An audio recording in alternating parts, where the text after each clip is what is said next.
G'day everyone, welcome back. Well, it's been an interesting week because earlier in the week we were just going about cleaning up some fences, and then when we came back inside we couldn't find Milo anywhere. Milo disappeared, and turns out he managed to get himself dug out under the colourbond fence. And it's a problem we didn't have with the old fence because the old fence, hello Loki, the old fence is mesh and it goes into the ground by a couple of inches, and that kind of inhibits all the attempts to dig. Like, they'll try, but then they'll sort of go, ew, no good.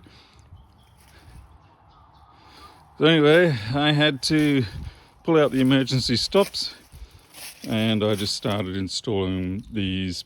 They're probably about 4 kg bricks. I had a pallet of them just rotting in the outside of the yard for the last 20 years, and I went along the whole length of this colourbond fence, or at least this section of it, and had to install these pavers. Now, it's not what I really wanted to do because I am worried about the colourbond rusting, because now it's going to have a bit of a buried effect, and moisture and dirt gets in there, it's probably going to cause some issues. So anyway, so this has been a bit of a task for the last couple of days.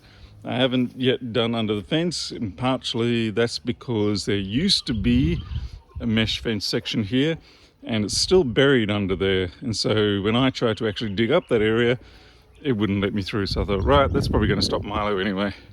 So yeah, this is the end of it here in the neighbour's yard. Back of our sheds, I need to clean up some old plastic. No shortage of things to get done around here. So that's probably maybe 45 meters worth of trenching and laying bricks, and I've probably got another 100 meters to go to do the rest of the house. So that's what we're up to. Been pretty interesting. Thanks for watching. I'll see you guys next time.